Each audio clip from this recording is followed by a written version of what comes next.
Assalamualaikum warahmatullahi wabarakatuh. Assalamualaikum warahmatullahi wabarakatuh. Alhamdulillahi wa kafa wa salatu wa salamu ala sayyidina al-mustafa wa ala alihi ahli sidqi wal wafa amma ba'd. Alhamdulillah kita diberi kenikmatan oleh Allah sehingga kita bisa berkumpul pada malam hari ini ngirus-ngirus bulan Rajab bertepatan dengan Isra Mi'raj Nabi Muhammad SAW dalam acara Talkshow Aswaja An-Nahdiyah. Di samping saya, guru saya Bapak Kiai Sabar, beliau adalah Khatib Suriah MWCNU Trangkil dan juga pengajar di Madrasah MA Nurul Luluh. Assalamualaikum Pak. Waalaikumsalam warahmatullahi wabarakatuh. Sehat ya? Alhamdulillah, sehat walafiat. Alhamdulillah. Di dalam talkshow malam hari ini kita akan membahas tentang hikmah Isra Mi'raj dalam realitas kehidupan, dengan orang yang berbeda dan tema yang berbeda juga. Kemarin sudah ada Pak Jamal bersama Kak Nurkolis, sekarang saya bersama Bapak Sabar. Dalam malam hari ini kita akan membahas tema yang cukup berat dan juga cukup ringan di telinga kita, yaitu Isra Mi'raj Kanjeng Nabi Muhammad, dan juga realitas apa yang ada di kehidupan sehingga kita dapat mengambil hikmah-hikmah yang dapat kita petik dari perjalanan Isra Mi'raj Kanjeng Nabi Muhammad SAW.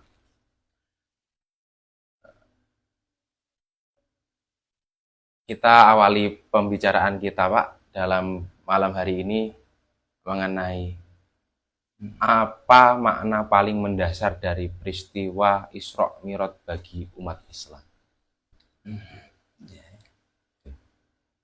Oke. Yeah. Assalamualaikum warahmatullahi wabarakatuh. Waalaikumsalam warahmatullahi wabarakatuh. Alhamdulillahi rabbil alamin. Wassalatu wassalamu ala sayyidina wa maulana Muhammadin wa ala alihi wa sahbihi wa man tabi'ahum bi ihsanin ila yaumiddin. Rabbi shrah li sadri wa yassir li amri wahlul 'uqdatam min lisani yafqahu qawli, amma ba'du.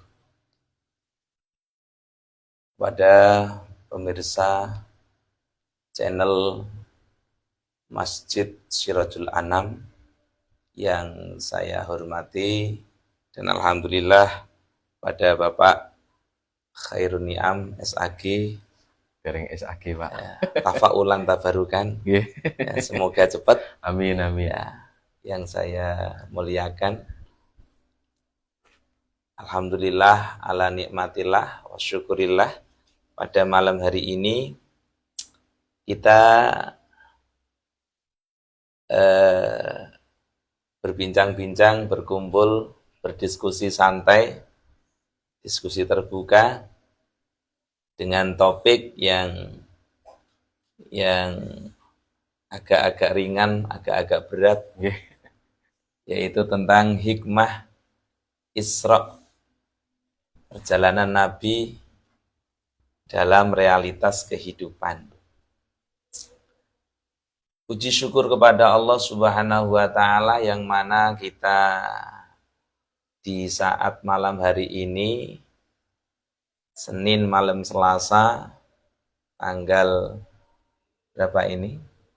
Tanggal 12 Januari 2026, masih diberikan kenikmatan-kenikmatan yang besar oleh Allah, kenikmatan-kenikmatan yang banyak, tak terkecuali nikmat Islam, nikmat iman, dan tidak kalah pentingnya pada malam hari ini kita diberikan kesehatan sehingga saged mampu untuk berkhidmah di dalam kebaikan, berkhidmah di dalam sesuatu hal yang bermanfaat, agar kita kelak menjadi orang-orang yang beruntung di dunia dan di akhirat. Amin Allahumma amin. Amin.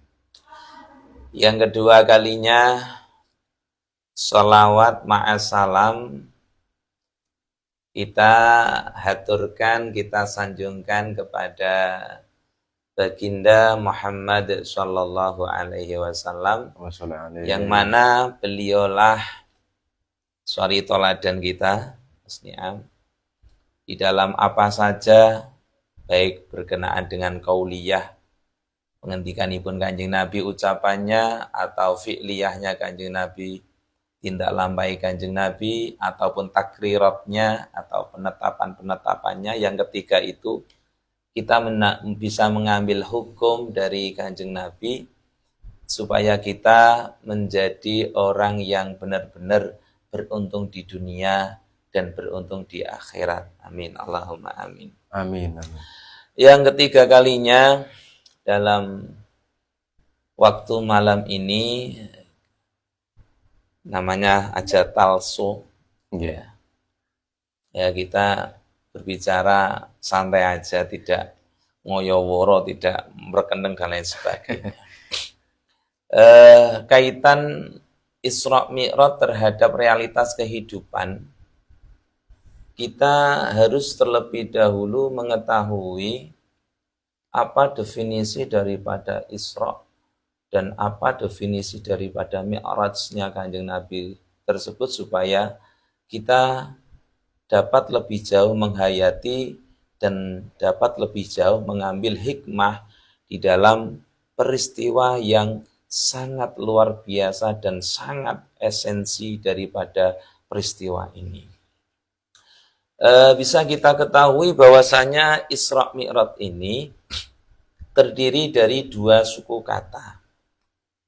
Yang pertama adalah Isra, yang kedua adalah Mi'raj. Kata Isra berasal dari kata bahasa Arab saro, asro. Nah, jadi saro itu perjalanan di waktu malam, kalau asro menjadi diperjalankan. Jadi muta'addi, lebih muta'addi. Yang mana Isra ini adalah artinya perjalanannya Kanjeng Nabi di waktu malam hari. Ya. Tapi Allah di dalam surah Al-Isra ayat 1 itu menyebutkan, A'udzubillahi minasyaitonirrajim, bismillahirrahmanirrahim. Subhanalladzi asra bi'abdihi lailam minal masjidil harami ilal masjidil aqsa. Ilal masjidil aqsa alladzi barakna haulahu linuriyahu min ayatina innahu huwas samiul basir. Ini ayat yang berkaitan dengan peristiwa kejadian Kanjeng Nabi di Isra Mi'rajkan. Yang mana arti daripada ayat tersebut, Subhanalladzi, Maha Suci Zat, Asra, yang memperjalankan pada waktu malam hari. Bi'abdihi, terhadap hambanya, lailan, di waktu malam hari. Di situ ada kata-kata asro itu perjalanan di waktu malam, Mas Niam. Tapi juga diikuti lailan di waktu malam hari. Jadi sebenarnya sudah asro itu sudah insirafnya perjalanan di waktu malam hari. Tapi Allah mengasih lailam minal masjidil haram pada waktu malam hari. Ini saya pernah baca sebuah tafsir, kalau nggak salah di tafsir Jalalain, kenapa di situ dikasih lafal lailan, Mas Niam? Karena litaksiri waktihi, karena begitu sangat singkat waktunya. Nah, jadi kejadian Isra Mi'raj ini kejadiannya sangat singkat sekali, yang menurut akal rasio itu tidak mungkin dapat terjadi. Perjalanan ini minal Masjidil Haram, mulai dari Masjidil Haram Mekah, ilal Masjidil Aqsa, sampai pada Palestina. Nah, Masjidil Aqsa. Nah, perjalanan ini dinamakan Isra. Kemudian ada kata yang kedua yaitu mi'raj. Apa mi'raj itu? Kata mi'raj berasal dari bahasa Arab aroja, yang mana aroja itu adalah tangga. Sehingga menurut istilah mi'raj ini adalah naiknya Kanjeng Nabi, kayak tangga itu, mulai dari Masjidil Aqsa, kemudian ke langit satu, ya, yang di situ di dalam kitab Sahih Bukhari, Imam Bukhari mengatakan bahwasanya Kanjeng Nabi ketika Mi'raj itu pada langit pertama bertemu dengan Nabiullah Adam alaihissalam. Kemudian Nabi Adam memperkenalkan diri kepada baginda Nabi, ya, kemudian uluk salam kepada Kanjeng Nabi. Kanjeng Nabi dulu yang uluk salam, kemudian dijawab, dan kemudian memperkenalkan diri Nabiullah Adam. Kemudian naik lagi ke langit yang kedua. Kanjeng Nabi juga bertemu terhadap Nabiullah Yahya, juga Nabi Isa. Nah, di langit yang kedua bertemu kepada Nabi Yahya dan Nabi Isa. Kemudian lagi naik ke langit yang ketiga, bertemu Nabi lagi. Masya Allah nih. Bertemu Nabi Yusuf, yang konon beliau mempunyai ketamanan yang luar biasa. Bahkan 1/4 daripada dunia ketampanannya diberikan kepada Nabi Yusuf. Kemudian lagi naik ke langit yang keempat. Beliau bertemu panjenenganipun Nabiullah Harun. Nah, Nabi Harun. Itu pada langit yang keempat. Oh enggak ya, Nabi Idris. Ya, Nabi Idris. Kemudian lagi naik ke langit yang keempat. Kelima, panjenenganipun bertemu kepada Nabiullah sinten niku? Langit yang kelima itu Nabi Harun kalau nggak salah nggih. Kemudian yang keenam bertemu Nabiullah Musa, yang ketujuh bertemu Nabiullah Ibrahim alaihissalam. Kemudian panjenenganipun Kanjeng Nabi berada di tempat yang lebih napa niku lebih istilahnya lebih bersifat napa niku sensitif ini, ya, karena di situ malaikat Jibril tidak bisa nderekaken Nabiullah Muhammad, hanya sampai ke langit yang ketujuh saja, yaitu tempat yang namanya Sidratil Muntaha dan Baitul Ma'mur di situ. Ketika di situ sowan datang Allah Subhanahu wa taala di tempat yang namanya Sidratil Muntaha tersebut, kemudian Kanjeng Nabi mendapat amanah, mendapat perintah, yaitu untuk menjalankan sholat sebanyak 50 waktu. Waduh Mas Niam. Berat nih. Iya. Jadi begitu 50 waktu niki kalau dilaksanakan sesuai waktunya, hakikatnya ya kita sungguh sangat mengalami keberatan. 5 aja berat itu ya. Iya. Setelah mendapatkan perintah sholat 50 waktu ini, beliaunya kembali. Dan alhamdulillah barokahnya beliau bertemu Nabi Musa. Niki Nabi Musa menyarankan untuk meminta keringanan kepada Allah agar diringankan. Karena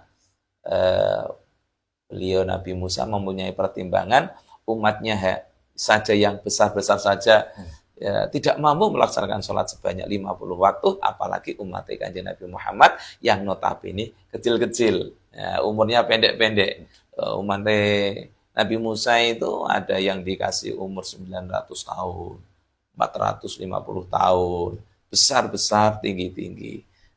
Jadi kasihan terhadap umatnya Kanjeng Nabi Muhammad yang diberikan perintah sholat 50 waktu, 50 kali. Kemudian atas saran tersebut, Kanjeng Nabi Muhammad sowan lagi untuk meminta dispensasi kepada Allah, keringanan.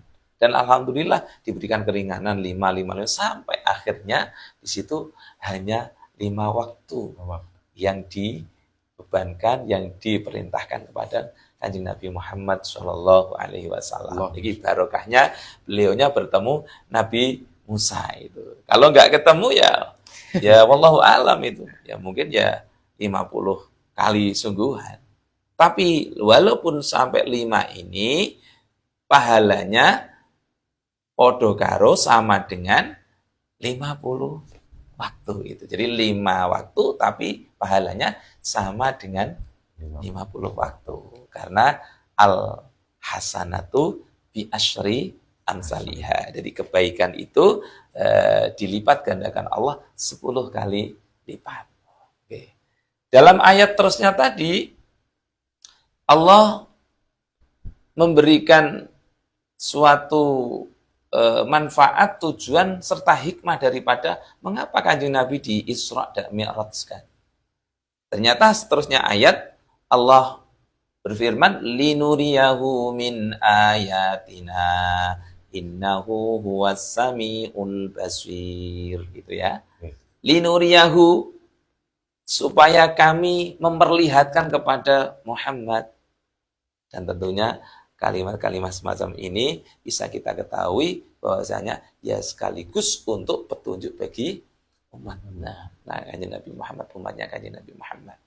Linuriyahu, supaya kami perlihatkan kepada Nabi Muhammad min ayatina, sebagian daripada kekuasaan kami. Sebagian saja, tidak semuanya. Karena memang Allah itu sifatnya ya maha kuasa, ya, maha segalanya, maha mampu, maha bijaksana, maha mengetahui. Jadi diperlihatkan hal-hal yang tidak masuk akal itu supaya mereka itu tahu, oh Allah itu sifatnya memang qudrah, iradah. Kalau dia menghendaki ya sesuatu hal yang muhal, yang tidak masuk akal pun bisa terjadi. Terus akhir daripada ayat ini yang menarik, innahu huwas samiul basir. Allah maha mendengar lagi maha mengetahui segalanya. Dengan kaitan itu ya, linuriyahu min ayatina ini banyak hikmah yang tersimpan di dalam Isra dan Mi'raj ini, ya. Makanya Allah ketika ngendikan dengan sesuatu hal yang sifatnya luar biasa ini didahului dengan kata-kata subhana. Jadi orang Arab itu kalau melihat sesuatu hal yang menakjubkan, mengherankan, biasanya itu memakai kata-kata subhanallah, subhanallah, subhanallah, kayak gitu ya. Kalau diberi kenikmatan mereka menyebut alhamdulillah, alhamdulillah, alhamdulillah.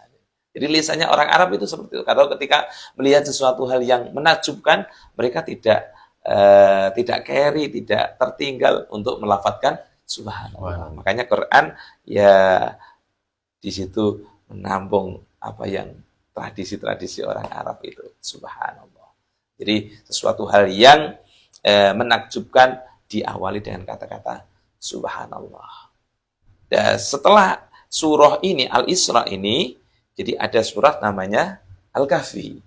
Di dalam surat Al-Kahfi itu didahului Allah dengan alhamdulillahilladzi anzala ala abdil kitab wa lam yaj'al lahu iwaja qayyima, dan lain sebagainya. Seterusnya. Ini bisa kita jadikan sebagai tolak ukur bahwasanya di dalam suatu aurat wiridan itu didahului dengan subhanallah terlebih dahulu.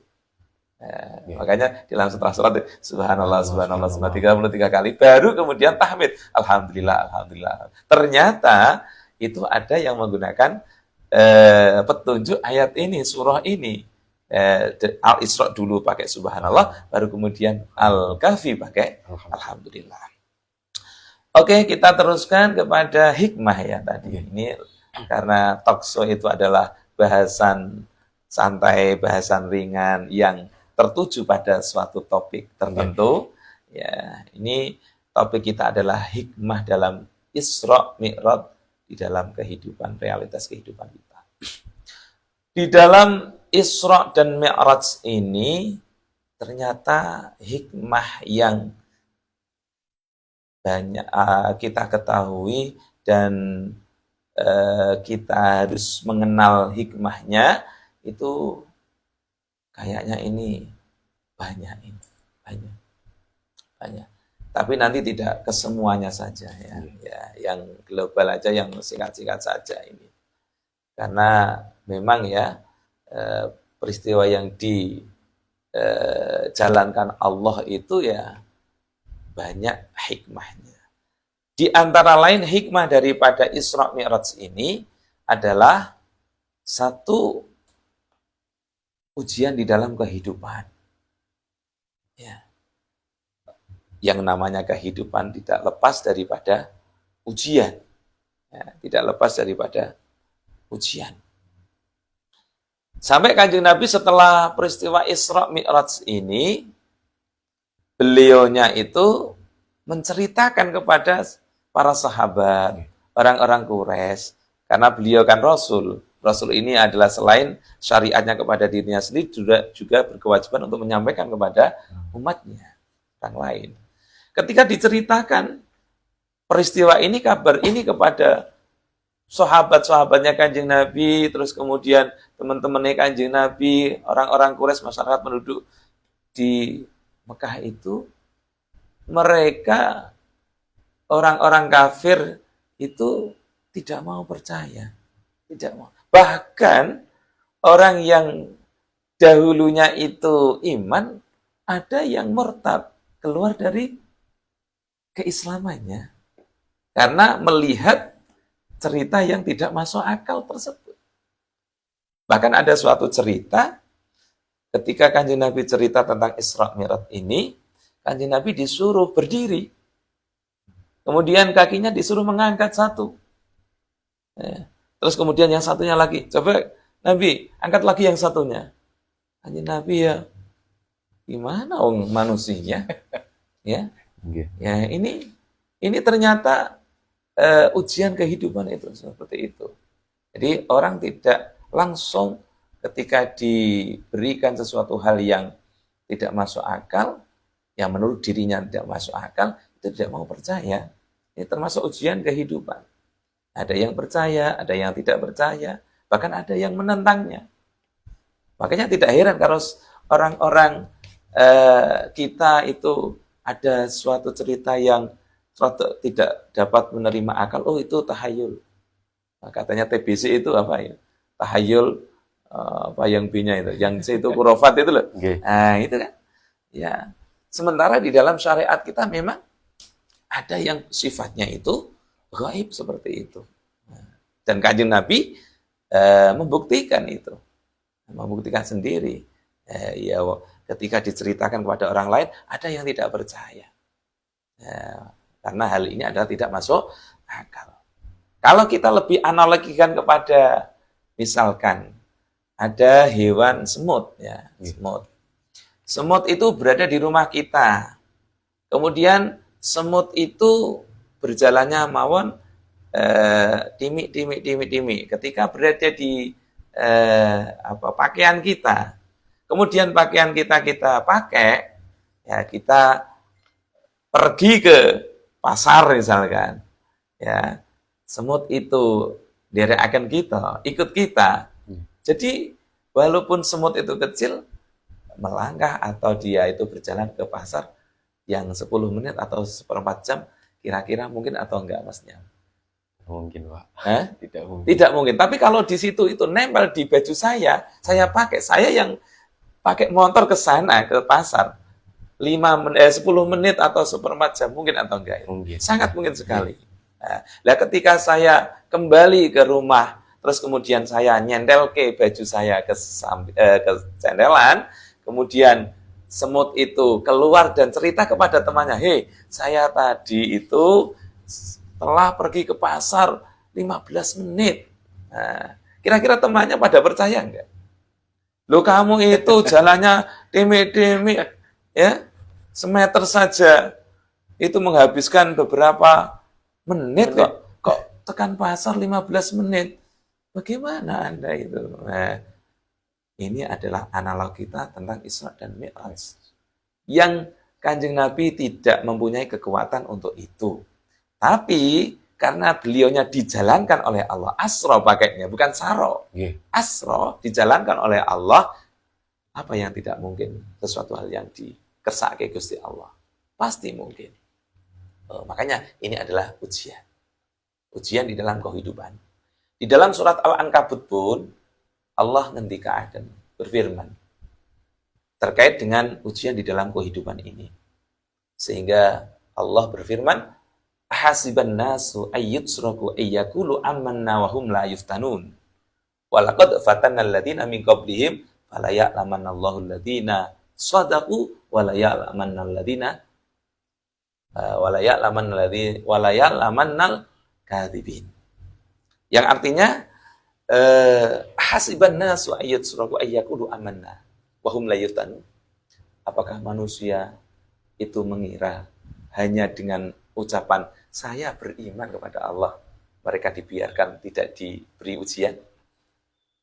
Lanjutan dari ayat itu, walaqad fatanna alladziina min qablihim fala ya'lamannallahu alladziina shadaqu wa la ya'lamannal kadzibin.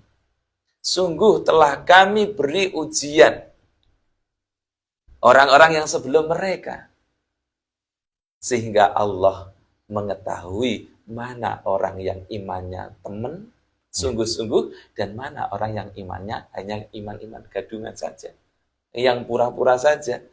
Nah, ini adalah hikmah yang pertama daripada Isra dan Mi'raj itu. Luar biasa ini. Terkait tentang ujian di dalam kehidupan.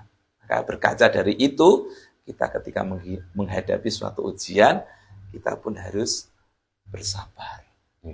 Karena Kanjeng Nabi sendiri pun mengalami hal semacam itu. Diejek ketika menyampaikan suatu kabar, diejek.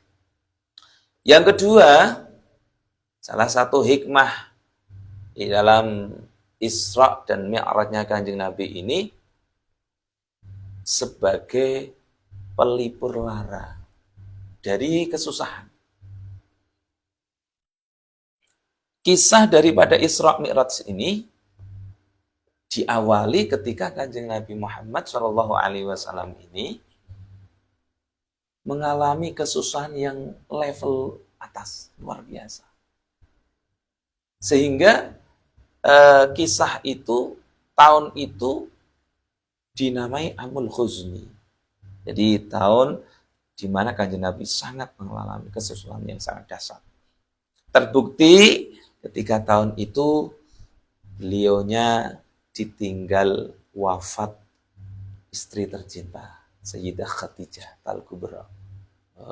Baru kemudian setelah Sayyidah Khadijah Al-Kubra disusul oleh pamannya beliau, Abu Thalib. Yang mana kedua-duanya ini yang mensupport Kanjeng Nabi di dalam berdakwah. Yang berdakwah itu. Kita tahu bahwa Sayyidah Khadijah itu semua hartanya diserahkan kepada Kanjeng Nabi untuk pendamping dakwahnya Kanjeng Nabi. Ini yang sukar. Biasanya orang kaya itu sifatnya apa?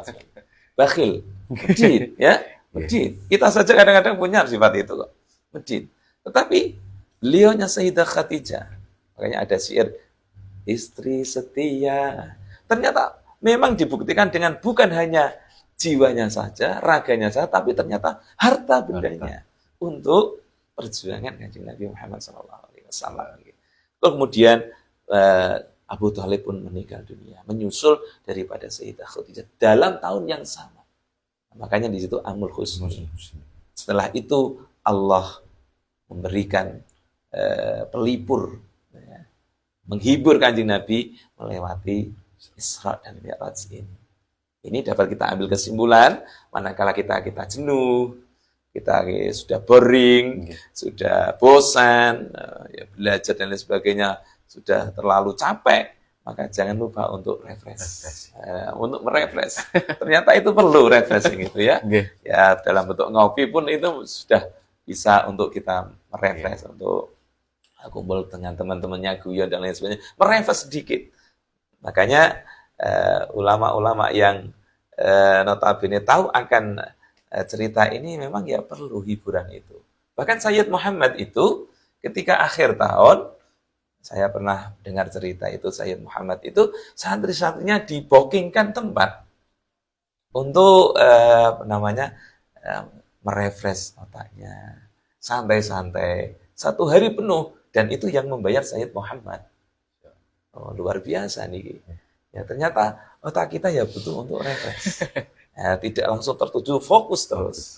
Nah, ini hikmah salah satunya dengan adanya perjalanan Isra Mi'raj ini.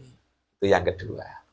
Yang kedua aja sudah panjang ini ya. Panjang. Nah, yang ketiga, pelaksanaan Isra Mi'raj ini salah satu hikmahnya adalah pentingnya menyampaikan sesuatu hal yang benar, hak, walaupun itu pahit. Ini. Terbukti Kanjeng Nabi sendiri juga bersabda, "Qulil haqqo walau kana murra."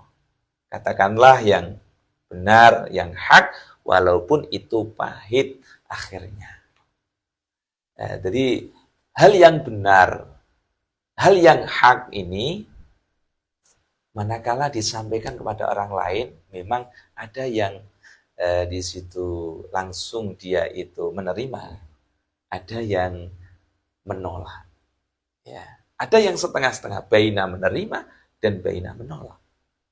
Ini. Lah, dari kaca hikmah Isra Mi'raj ini, Kanjeng Nabi ketika mendapatkan perintah dan dia mengaku dan mengalami hal diperjalankan dari Masjidil Haram yang dan sampai ke Masjidil Aqsa yang notabene jaraknya tidak mungkin dilalui satu malam. Karena di situ 1.500 km, Mas. 1.500 km itu kalau di jalan kaki ya 40 hari. 40 hari. Kalau di jalan mobil ya kurang lebih 15 jam.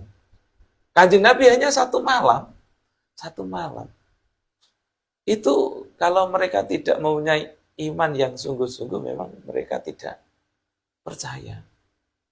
Walaupun tidak ada resiko yang sangat berat sekali, ditolak, diejek, bahkan Nabi diarani gila, edan, dan lain sebagainya, kan Nabi tetap untuk menyampaikan itu. Memang itu risalah, ya, untuk disampaikan kepada umatnya. Mereka sampaikan, Kanjeng Nabi sampaikan. Walaupun akhirnya banyak orang yang diejek dan lain sebagainya. Tapi akhirnya, alhamdulillah, dengan keistimewaan Kanjeng Nabi untuk berdakwah ini, menyampaikan risalah Allah, lama-kelamaan mereka mengikuti Kanjeng Nabi. Mau beriman. Tapi ya, OTW tadi, proses. Memang proses. Sama sebagaimana orang berjuang. Apalagi di desa ya, itu banyak mengalami suatu rintangan, banyak mengalami suatu cobaan dan lain sebagainya lah. Jadi banyak di situ banyak tantangan.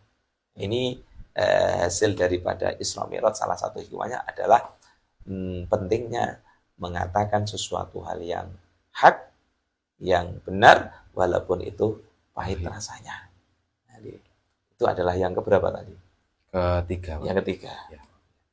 Yang keempat, salah satu daripada hikmah Isra Mi'raj ini, kita harus istiqamah di dalam melaksanakan sholat 5 waktu. Ini. Karena kewajiban sholat ini ternyata tidak seperti kewajiban-kewajiban yang lain.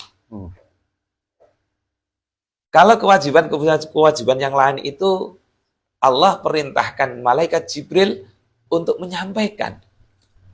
Ya, menyampaikan kepada Kanjeng Nabi dan menyampaikan kepada umatnya.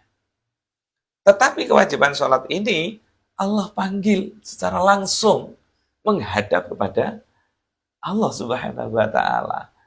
Ini berarti bertanda bahwasanya perintah sholat ini adalah perintah yang luar biasa. Bahkan Kanjeng Nabi ngendikaaken as-sholatu imaduddin. Tiang, coba bayangkan tiang. Tidak tembok, tidak genteng, tidak blandar, tidak usuk, tidak reng, tidak TV, tidak keramik dan lain sebagainya. Beliau ibaratkan imam, tiang, penyangga. Kalau memang bangunan itu tidak ada tiangnya, ya 100% roboh. Maka tiang mempunyai posisi yang sangat esensi, yang sangat penting. Makanya as-salatu imaduddin. Faqad aqamaha wa man aqamaha faqad aqamatin wa man taraka faqad hadamatin. Barang siapa mendirikan sholat, maka dia mendirikan agama. Tetapi apabila dia merobohkan sholat, tidak melakukan sholat, berarti dia justru malah merobohkan agama. Di dalam hadis yang lain juga Kanjeng Nabi ngendikaaken eh awwalu ma yuhasabu bihi al-abdu yaumal qiyamah as-shalah. Pertama kali yang dihisab nanti di hari kiamat itu tentang sholatnya, bukan tentang lain-lainnya. Yang pertama, awwalu ma yuhasabu bihi al-abdu yaumal qiyamah as-shalah. Yang seterusnya adalah in saluhat saluha sairu amali wa in fasadat fasada sairu amali. Jika sholatnya itu baik, maka amal-amal yang baik, amal-amal yang lain mudah untuk masuk ke dalam amal yang baik juga. Sebaliknya, jika sholatnya jelek, maka amal-amal yang lain mudah terperosok di dalam kejelekan. Ini menandakan bahwa sholat itu sangat esensi, sangat penting. Setelah saya angan-angan hadis niku, saya kait-kaitkan dengan pelaksanaan sholat. Ternyata di dalam sholat itu mengedukasi kita, memberikan pendidikan kepada kita supaya kita itu bisa menjadi individual yang disiplin dalam sholat itu. Manakala sholatnya baik, pasti orang itu disiplin.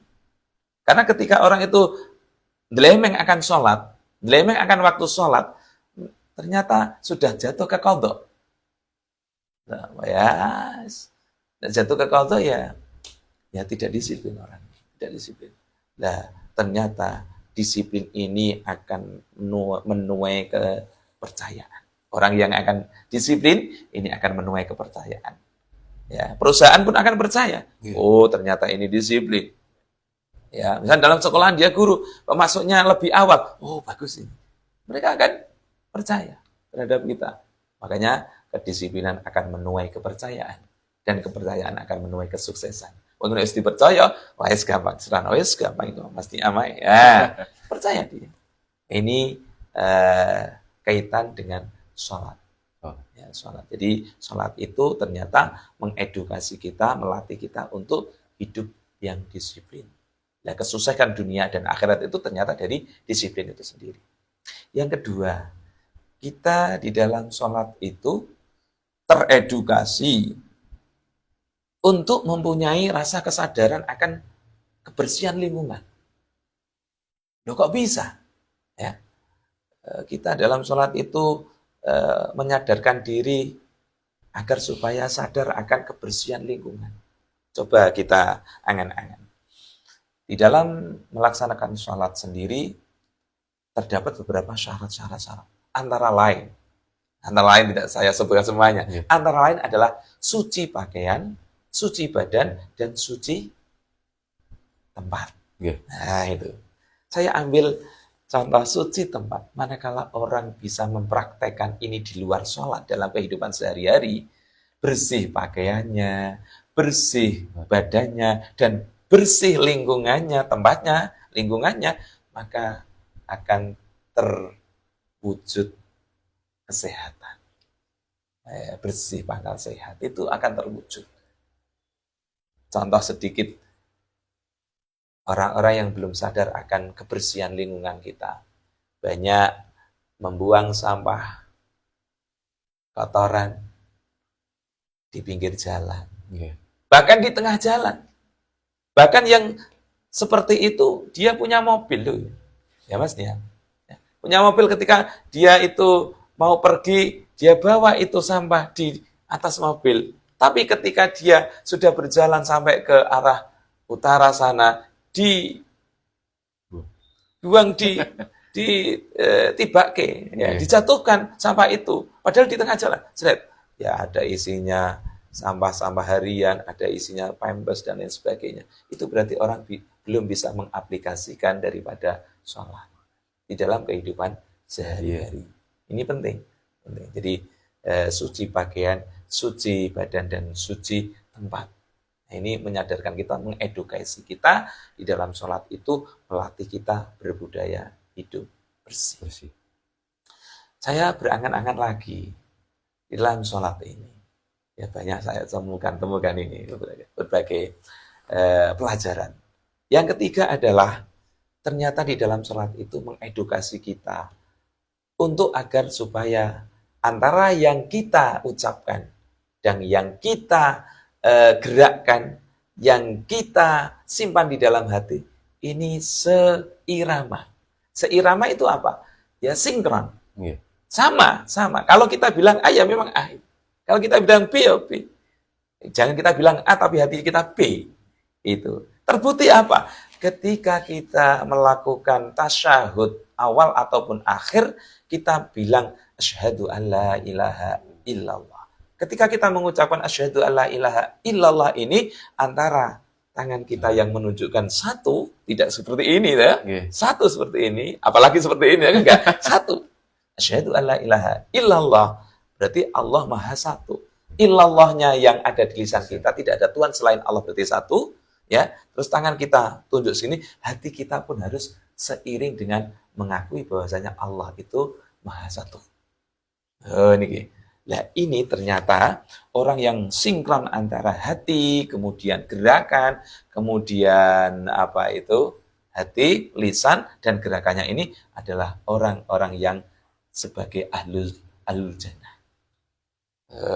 Kita tahu, saya pernah ingat sebuah hadis yang diriwayatkan oleh Anas bin Malik, yang mana Anas bin Malik ini salah satu sahabatnya Kanjeng Nabi yang berkesempatan untuk khidmah dengan Kanjeng Nabi selama 10 tahun dan mendapat doa Allahumma rzuqhu malan wa waladan. Semoga engkau ya Allah berikan Anas bin Malik ini rizki yang banyak dan anak yang banyak. Terbukti, cesplengnya doanya Kanjeng Nabi itu, Anas bin Malik itu mempunyai ladang kurma, kebun kurma hektaran. Yang mana kebun kurma ini bisa dipanen 3 kali dalam 1 tahun. Luar biasa. Ini mandine dungane Kanjeng Nabi. Yang kedua, diberikan anak yang banyak. Ternyata setelah diteliti, diangan-angan, anak, putu, cucu dan cicinya Anas bin Malik tidak kurang dari 100. The big family. The big family itu. Keluarga besar ternyata. Anas bin Malik. Pernah beliaunya Anas bin Malik niki bertemu terhadap Mu'adz bin Jabal. Sama-sama sahabatnya. Mu'adz bin Jabal juga terkenal sahabat yang alim itu. Yang mana zaman dulu Kanjeng Nabi mengutus panjenenganipun untuk menjadi sebuah qadhi itu. Juru putus di desa Yaman atau mana itu ya. Itu. Jadi ketika itu ditanyai sebelum berangkatkan itu Mu'adz bin Jabal itu. Wahai Mu'adz, ketika kamu tidak menemukan masalah yang engkau temui itu tidak ada di dalam Quran dan hadis, lalu apa yang engkau lakukan? Saya akan ijtihad Kanjeng Nabi. Oh gitu. Ya bagus. Ini menunjukkan bahwasanya Mu'adz bin Jabal itu adalah sosok sahabat Kanjeng Nabi yang super top. Nah ini. Ketika bertemu Mu'adz bin Jabal, beliaunya Anas bin Malik itu bertanya, "Ya Mu'adz, min aina jita?" Kamu dari mana? Hai Mu'adz. Ana min indin Nabi sallallahu alaihi wasallam. Saya dari rumahnya Kanjeng Nabi, soal dari Kanjeng Nabi. Ketika itu beliau langsung bertanya lagi, "Madza sami'ta minhu?" Apa yang engkau dengar dari Kanjeng Nabi? Dari hadis ini kita bisa mengambil suatu hikmah dan manfaat bahwasanya di tempat mana saja kita dapat mengambil sebuah manfaat ifadatul ghair untuk istifadah mengambil kemanfaatan dari orang lain untuk kita. Jadi buktinya Anas bin Malik walaupun dia tidak soan ke Kanjeng Nabi, dia bertanya ke Mu'adz bin Jabal, apa yang engkau dengar dari Kanjeng Nabi? Kanjeng Nabi ngendikan ngeten lho, Nas, man qala la ilaha illallah khalisan mukhlisan dakhalal jannah. Barang siapa kok dia mengucapkan la ilaha illallah khalisan dengan hati yang murni. Ini manfaatnya hati, ya. Hati yang murni, mukhlisan memurnikan dirinya. Jadi menanggung risikonya, mau mengucapkan la ilaha illallah, harus dia mau untuk mengabdikan diri kepada Allah, menyembah kepada Allah, mentauhidkan kepada Allah, ya, harus menyerahkan diri kepada Allah, dakhalal jannah. Maka dia akan masuk ke dalam surganya Allah Subhanahu wa taala. Ini pentingnya daripada gerak hati kita. harus sinkron terhadap ucapan kita. Setelah itu Anas bin Malik kemudian tenan ta ora iki Mu'adz bin Jabal ngendikan ngeten niku. Padakhala summa dakhaltu 'ala Nabi Muhammad sallallahu alaihi wasallam wa akhbartu ilaihi fa qultu qala Mu'adz kadza wa kadza. Wa qala Nabi sadaqa Mu'adz. Kanjeng Nabi kula wau dipun ngendikani Mu'adz bin Jabal bahwasanya orang yang mengucapkan la ilaha illallah itu secara ikhlas memurnikan hatinya dan mengabdikan dirinya untuk la ilaha illallah, dia akan masuk surga. Kata Nabi, iya aja ngono. Sedekah. Apa yang dikatakan oleh Mu'adz bin Jabal benar itu. Memang dia tadi ya dari sini. Gitu. Dari sisi ini kita juga dapat mengambil kesimpulan bahwasanya ketika kita menerima suatu berita, jangan langsung percaya. Tetapi kita klarifikasi dulu berita itu benar atau salah. Sehingga kita tidak terperosok di dalam hoax. Atau berita-berita yang di situ salah, berita-berita yang memutarbalikkan fakta. Apalagi di zaman sekarang ya, di medsos itu banyak yang berita-berita A jadi B. Apalagi sekarang itu kepingin FYP itu, ya, itu dia segala cara dilakukan. Bahkan berita asalnya A menjadi B diputarbalikkan dan mereka tidak merasa berdosa ini. Ini yang harus kita hindari dari hikmah Isra Mi'raj ini. Saya kira itu berapa ya Tante? 5 ya. Iya. Sebenarnya banyak, tapi cukup itulah. Oke. Wah, cukup. Saya minum dulu ya kopinya ya. Ini sekedar merefreshing. Ya. Mengaplikasikan Isra Mi'raj. Alhamdulillah untuk pendahuluan yang disampaikan oleh Bapak Kiai Sabar cukup berat dan cukup ringan. Apalagi hikmah-hikmah yang disampaikan cukup banyak. Tapi penjabarannya untuk kita aplikasikan kepada kehidupan sehari-hari juga cukup mudah dan ada yang memang mudah kalau kita istiqomah seperti itu Pak ya. Tapi ini sebelum pertanyaan yang selanjutnya Pak, ini saya pribadi menurut sebagian riwayat Pak, ada yang mengatakan bahwa Kanjeng Nabi itu Isra Mi'raj menggunakan ruh saja. Yaqadatan. Iya, yaqadatan, ruh saja. Ada yang menggunakan jasadnya sekaligus ruhnya. Ada yang mengatakan mimpi, Pak. Menurut ahli sunnah ini karena kita adalah aswaja gitu, Pak. Mungkin keyakinan yang kita harus memang kita yakini yang mana? Oke. Ahlu sunnah itu didasari dengan sidqul qalbi. Kalau orang itu sudah meyakini hatinya, itu ketiga-tiganya pun kalau itu memang ada riwayat dari Kanjeng Nabi, ahlu sunnah sangat menerimanya. Karena memang Kanjeng Nabi fi riwayatin yaqadatan, jasadi waruhi. Diriwayatin memang ru'yan. Di lain sisi riwayat ya baina naum wa yaqadhah. Ya kita sebagai ahlus sunnah wal jamaah ya menjamak baina tiga-tiganya. Karena ru'yatun nabi salah satu daripada tanda kenabian. Mimpi pun itu adalah sebagian bentuk daripada tanda-tanda kenabian. Ru'yatun nabi itu sidqun.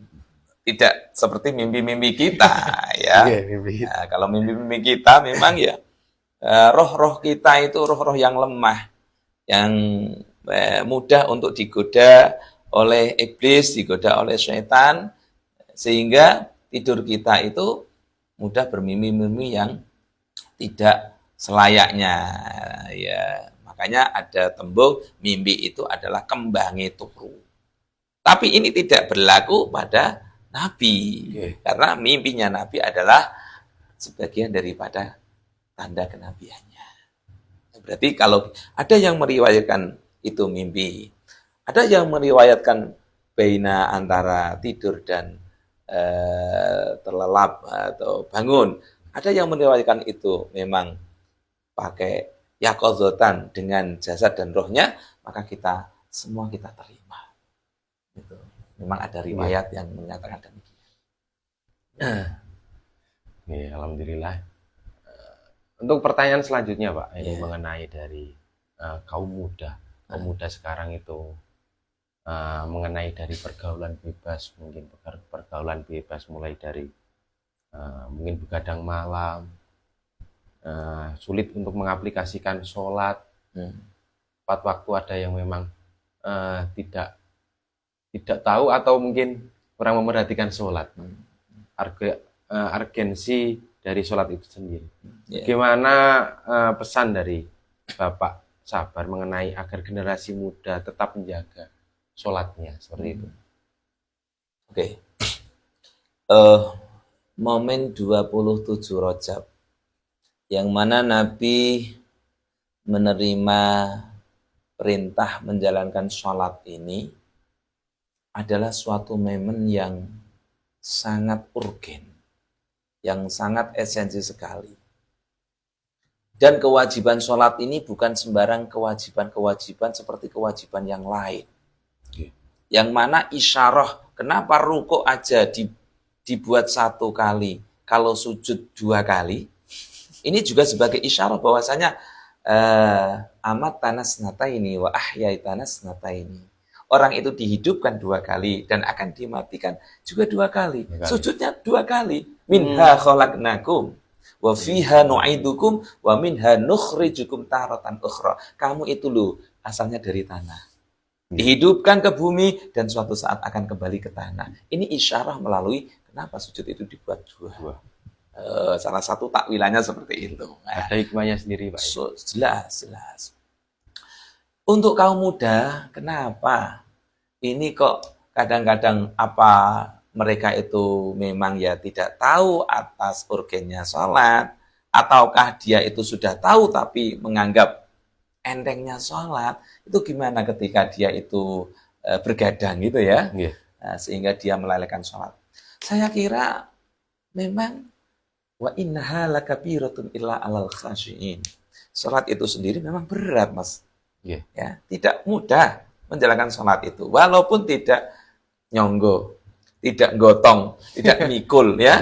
Ternyata sholat itu sudah diawali oleh Allah, wa innaha lakabiratun illa alal khashiin. Sesungguhnya sholat sendiri itu adalah merupakan ibadah yang berat kecuali bagi orang yang khusyuk. Menanggapi firman Allah ini, memang ya sholat itu adalah ibadah yang tidak enteng, berat ya. Berat. Harus satu ketika orang itu mau supaya sadar akan sholat dan melakukannya dengan penuh ikhlas, dengan penuh sukarela dan berserah diri kepada Allah, ada beberapa aspek. Antara lain 1, dia sadar bahwasanya dia adalah makhluk ad-dhaif wallahu al-qawi. Jadi sadar bahwasanya kita itu adalah makhluk yang membutuhkan Allah. Wong kita itu lemah kok. Masa kita butuh Allah ketika waktu terdesak saja? Ya, namanya orang butuh kan harus selalu mendekatkan diri kepada Allah. Oleh karena itu waliyun min auliyaillah, para wali-walinya Allah, mereka gunakan sholat itu sebagai wasilah untuk mendekatkan diri kepada Allah. Kalau sholat wajib, clear mereka. Dengan sholat sunnah nih, mereka perbanyak. Karena apa? Ingin selalu dekat kepada Allah. Maka ada makalah penghentikan as-sholatu mi'rajul mu'min. Sholat itu adalah sebuah mi'rajnya orang mukmin. Ya sholat itu. Kalau Kanjeng Nabi dulu itu menghadapnya Allah pakai memang mi'raj sungguhan, kalau kita adalah dengan lewat sholat. As-salatu mi'rajul mu'minin. Itu antara lain penyadaran akan esensi bahwa kita itu lemah, Allah itu maha kuat. Yang kedua, wa amma man khafa maqama rabbih wa nahan nafsa 'anil hawa fa innal jannata hiyal ma'wa. Ketika kita kepingin untuk menjadi orang yang beruntung di dunia dan akhirat, yang sering kali kita minta, Rabbana atina fid dunya hasanah wa fil akhirati hasanah, ini adalah tidak boleh tidak dan tidak boleh dienyang adalah menahan nafsu kita. Memaksa nafsu kita untuk mau melaksanakan sholat. Iya memang ya, ini kewajiban dari Allah. Nah, kita tekan memang kalau kita tidur ya kepinginnya berlanjut untuk kemulan, meneruskan tidur kita. Tapi di sisi lain, oh iya kita kepingin juga beruntung di dunia, juga kepingin beruntung di akhirat. Maka tadi ada apa hikmahnya ada berapa tadi? Ada 5. Nah, bisa saya tambahi yaitu pentingnya untuk mengutamakan kepentingan akhirat. Nah, salah satu hikmahnya Isra Mi'raj kita adalah menganggap bahwasanya kita harus mementingkan kehidupan akhirat. Karena apa? Di waktu Isra Mi'raj ini, Kanjeng Nabi ternyata diperlihatkan sesuatu hal yang gaib. Ini surga, Kanjeng Nabi diperlihatkan. Ini neraka diperlihatkan. Bahkan orang yang mukmin itu nanti akan dibalas kebaikan, orang yang kafir akan dibalas seperti ini. Semua Kanjeng Nabi diperlihatkan. Bahkan Kanjeng Nabi diperlihatkan orang yang menanam padi, paginya, sorenya, tukul kembali, terus macam itu berputar itu. Nah ini menandakan bahwasanya orang itu apa yang dia kerjakan ada pahala di balik itu. Ada jaza. In khairan fa khairun wa in syarran fa syarrun. Nah ini kalau kita itu kepingin mengutamakan akhirat, kepingin bejontunya akhiratnya, maka kita ya harus mau tidak mau menjalankan sholat secara sukarela. Dan yang terakhir mungkin hikmah di dalam Isra Mi'raj itu yang ke-6-7 ya. Nah, itu adalah ada ilmu yakin, ada ilmu ainul yakin. Ilmu yakin ini adalah ilmu yang sekedar hanya menjadikan keyakinan kita. Keyakinan kita, ilmu yakin.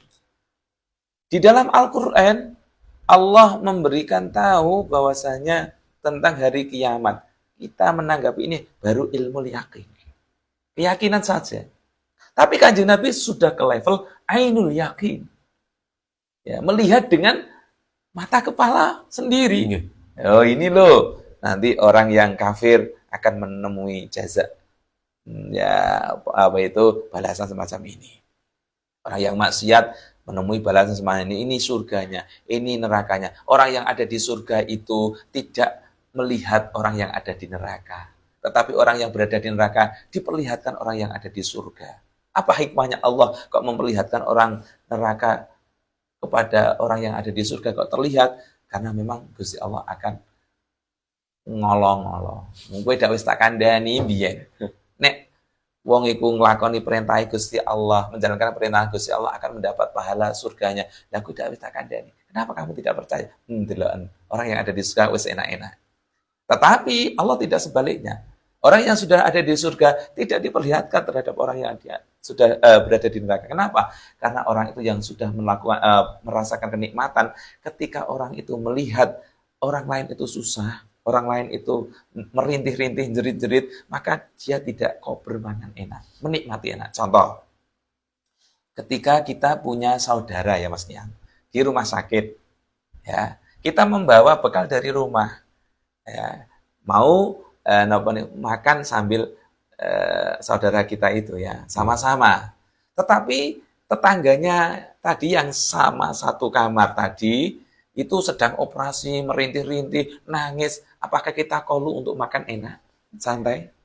Enggak kolu. Tetapi apa yang kita rasakan? Ikut mau merasakan beban yang mereka alami. Kita tidak makan enak. Begitu pula Allah ketika di surga, penduduk surga ahlul jannah tidak diperlihatkan. Ada orang yang ada di ahlun nar. Supaya kenikmatan mereka los. Dapat menikmati hidangan-hidangan surga secara mantap. Nah, itu salah satu hikmah Isra Mi'raj sendiri. Juga cukup jelas, Pak. Ya. Ini menambung karena kemarin arahnya dari panitia itu. Ya. Ini ada pertanyaan dari kalau di sosmed disampaikan. Disampaikan. Ini sudah ada yang include, Pak, pesan dari Bunga Oke. Novia. Pertanyaan hikmah Isra Mi'raj untuk anak muda tadi, Pak ya. Ya. Sudah ya. Ini Pak, dari Gus KW. Tanglet napa ingkang ndasari keyakinan umat Islam maring peristiwa Isra Mi'raj ingkang katingal mustahil secara akal. Oh ya. Ternyata kalau kita pahami peristiwa Isra Mi'raj ini menginspirasi kita di sisi lain menantang ilmuwan kita. Sains, Pak. Sains, ya. Ternyata terbukti, ya, ada kapal terbang, ya, ada pesawat dan lain sebagainya yang notabene bisa berjalan secepat mungkin. Kalau Kanjeng Nabi, di era Kanjeng Nabi belum ada kapal terbang dan belum ada alat-alat yang super canggih itu. Ya, adanya buruk di waktu itu yang beliau kendarai, yang mana buruk itu suatu hewan yang istimewa, yang mana bisa untuk berjalan 1 kali langkah sebatas pandangan buruk itu. Kalau mandangnya 500 kilo ya, di situ ya jangkaan 1 jangkaan 500 kilo. Itu hebatnya buruk. Tapi itu intinya peristiwa ini adalah menantang kita untuk lebih meneliti lagi sains kita. Ternyata ada ilmunya Allah bisa diaplikasikan. Seperti itu. Itu salah satunya. Yang kedua, di dalam masalah syariat agama ini ada masalah yang sifatnya itu harus sam'an wa ta'atan. Iman gitu wis, ojo mbok takokno. Jangan kamu tanyakan. Karena semakin Anda tanyakan, Anda semakin bingung dan Anda semakin tidak masuk akal di sini itu. Sebagaimana wujudnya Allah piye. Kita harus mau, pokoknya kita yakin bahwasanya Allah itu wujud. Nah, bagaimana wujudnya Allah? Nah, itu tidak usah kita jeruk-jeruk. Kita dalam-dalamkan. Semakin kita dalam-dalamkan, maka semakin bingung kita. Maka dalam Islam itu ada sesuatu hal yang sifatnya sam'an wa ta'atan. Di dalam nasihat pun ketika hari Jumat kita pun disetir oleh sang muadzin, ya, ansitu wasma'u wa atiu engko kowe lagi rahimakumullah. Ansitu, nek kepengen tok ilmu, ansitu, diam. Tapi diam belum cukup, karena apa? Diam itu kadang-kadang ngantuk. Maka butuh yang kedua, wasma'u, dungokno. Oh ya, kadang-kadang ada diam tapi orang dungokno, tapi nek diam untuk dungokno maka ilmunya semakin mantap. Tapi ini juga belum cukup, nek pakai dungokno karo napa? Diam tok, tapi butuh diaplikasikan lewat wa'ati. Nanti akan rahimakumullah. Akan mendapatkan rahmatnya Allah Subhanahu wa taala. Saya kira cukup. Terakhir Pak ini yang terakhir. Nyuwun sewu Yai sabar badhe tanglet derek tanglet. Bagaimana cara kita mengisrokkan dan mengikrojkan potensi diri kita dalam kehidupan ini? Oh ya. Dari ini kopinya masih setengah. Roy Ahmad Pak. Oke. Bagaimana kita mengisra mi'rajkan potensi kita? Gini. Seseorang itu dibekali potensi yang berbeda-beda. Dan potensi ini pasti ada dalam diri kita. Lah orang diberikan potensi itu sebenarnya tinggal kita kira-kira mana yang kita cenderungi, yang kita tekuni yang mungkin kita melakukannya.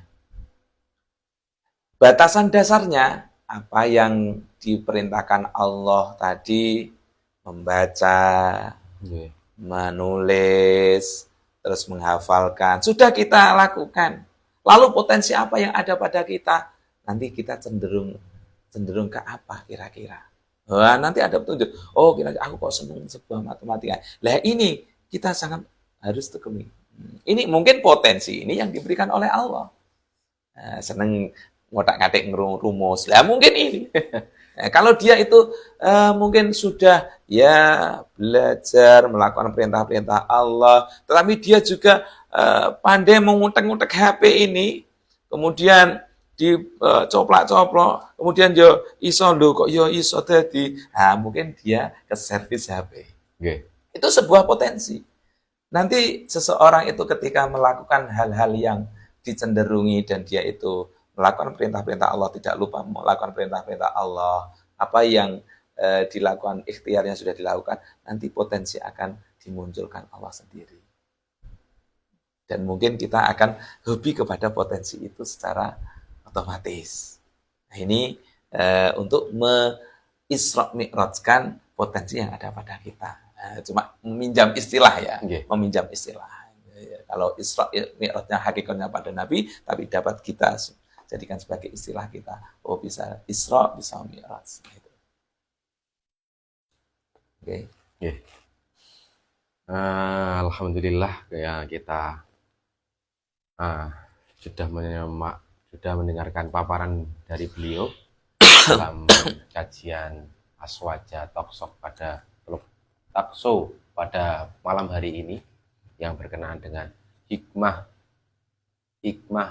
Isra Mi'raj dalam realitas kehidupan. Ada banyak sekali yang beliau sampaikan pada malam hari ini dari kita petik dari Isra Mi'raj Kanjeng Nabi Muhammad SAW. Salah satunya adalah ujian dalam kehidupan, pelipur lara dari kesusahan, pentingnya menyampaikan yang benar meskipun itu pahit, dan istiqomah sholat 5 waktu, dan lain-lain. Semoga kita dapat mengaplikasikan Isra Mi'raj dan sholat ini dalam kehidupan sehari-hari. Semoga kita tetap istiqomah. Amin ya rabbal alamin. Terima kasih Bapak Sabar yang sudah menemani saya pada malam hari ini. Kami tutup dengan bacaan Alhamdulillah. Alhamdulillahirabbil alamin. Wal afu minkum. Assalamualaikum warahmatullahi wabarakatuh. Waalaikumsalam warahmatullahi wabarakatuh.